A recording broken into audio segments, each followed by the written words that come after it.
So first of all, if I ask you about the scholarship itself, about the Fulbright scholarship, just anyone can start. What is this? Who is offering? For whom?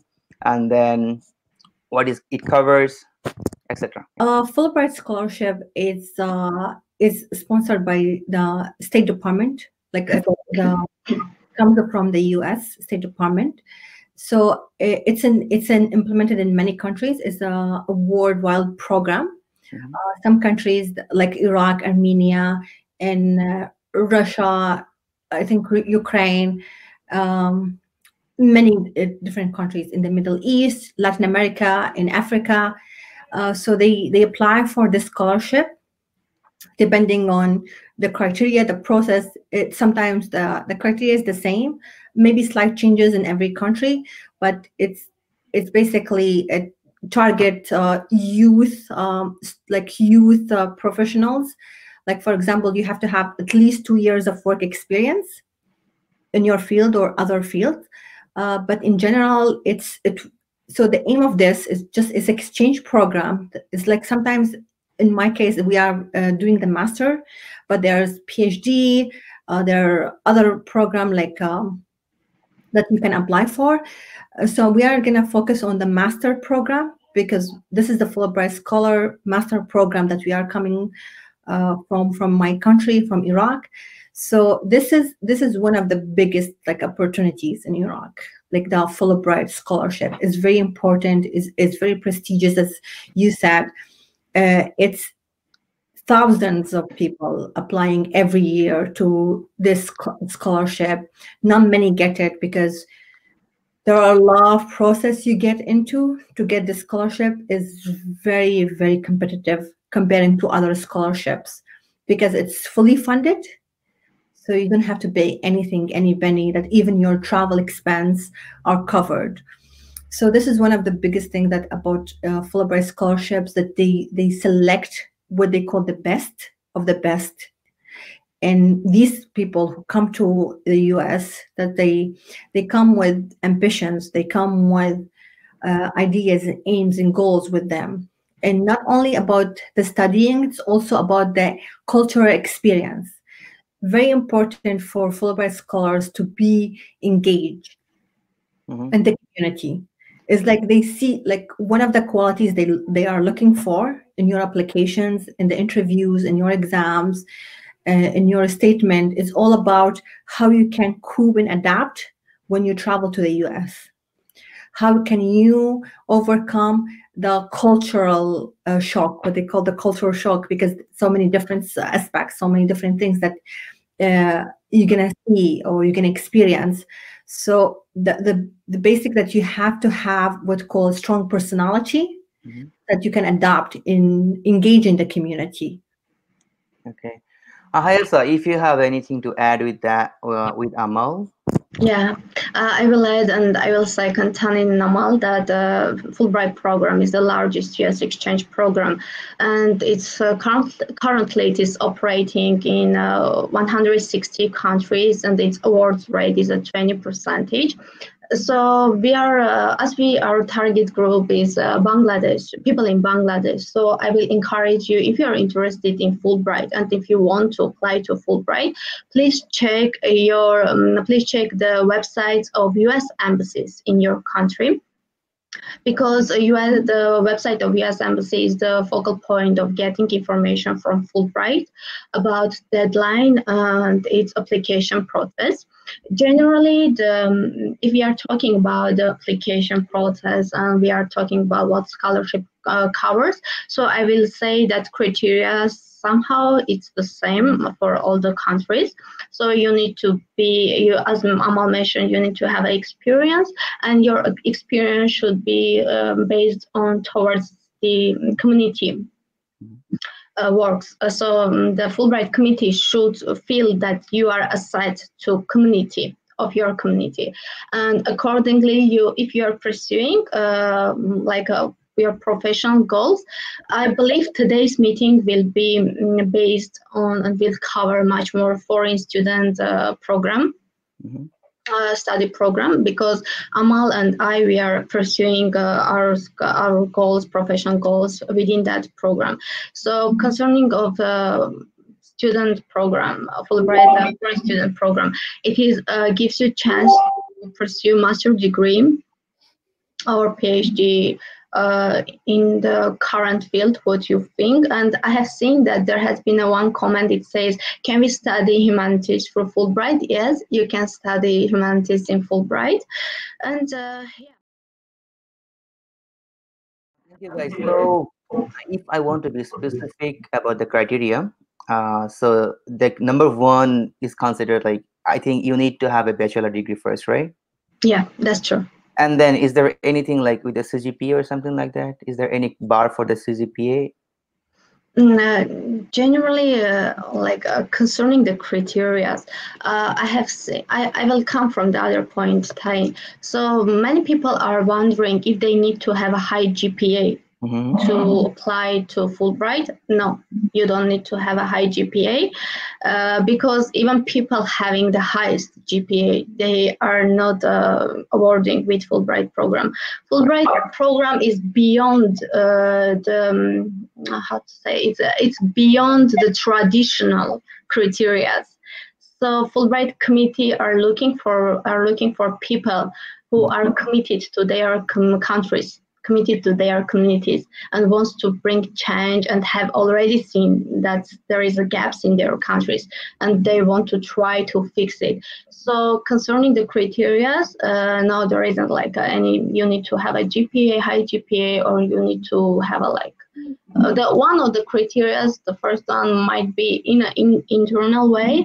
You need to know what is the goal, what kind of goal you are pursuing. Okay. Yeah. Yeah, Amal. Good. About the GPA. Mhm. I think it's for Fulbright scholars, they don't really look at the GPA. But for me, I think if you want to have a good university, when Yeah. you apply, it's preferable to have a good GPA because it depends on the university that you want to pursue your master in. Because some universities, because it's not about the Fulbright committee, that the one that they are gonna examine your application, but also the university. So you have to think of both. Mhm. So first, if you want to have a good university with high ranking in the US, I think the GPA can play a major role in this. Mhm. Amal, I'm sorry. I believe you are referring to the GRE and TOEFL grades. Yes. No, no, no, it's also the GPA because some Mhm. universities they look first on your GPA, how Mhm. your bachelor degree, how you performed, have you performed well in your bachelor degree? Because most of the time we apply for universities that close to our field. Yeah. So this is the GPA where the GPA play a role. It's when you apply for universities. Yeah. I think I got. Yeah, I think I got Amal's point. So for like good universities or maybe the Ivy League universities where there is a requirement for GPA, definitely. But like yeah, for Fulbright, so like just tell me about the thing. So Fulbright is another process, and the university application is like different process, right? So if you have this Fulbright scholarship, then you need to secure admission from any other university, right? Is it something like that? So for me, when I applied and accepted in Fulbright, I started the process for applying for universities. Hmm. So you have to have a choice of 5 universities. Okay. Then you filter them to 3 choices, like to final 3 choices. Hmm. This is the final step actually of the whole Fulbright. So you look for universities, and if you have universities in mind, you have to look on the admission, their criteria. Now you are looking to the university criteria. So Yeah. you see if they want a high GPA, high GRE score, high TOEFL score. So when I applied for Ohio University, they didn't require the GRE. Hmm. They require only the TOEFL score. Okay, so in that case, Fulbright requires your contribution to the society, So and, like and what? Like make me like clear. First thing first, what okay. is the requirement for the Fulbright scholarship, as I believe, there are two requirements. One is to secure admission in universities, and then another thing is like securing the Fulbright scholarship, who will provide you the funding or the money to study there.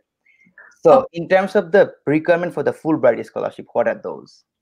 so let's start with Fulbright. Yeah. So Fulbright, like they require you, they would require you different things. So they would require you a TOEFL. Mm-hmm. You have to have a high TOEFL score, like 18 above, Okay. and preferably to have like the 80 is the minimum. Okay. Mm-hmm. But if you want to like secure your position, I think you have to have more than 80. Sure. So you try hard with the exams, do practices, take the online exams, have like if you have a good English, don't say I have a good English, I don't have to study for the TOEFL. You have to study for the TOEFL. Okay. It's very important to have higher score in the TOEFL. Then you have to also study for the GRE. Okay. These two English exams. So the GRE, what they call the general GRE, they have two parts: the math part and the writing and reading, analytical writing and reading part. Mm-hmm. So if you are applying for humanities with subject about science, social science, politics, the other humanities subjects, you have to focus on the writing and the reading, the analytic, this parts. If Okay. you're applying for like let's say engineering or mathematicians, also you have to focus on the math part, because there where they see if you are doing well in these two topics. It depends on how you do these exams.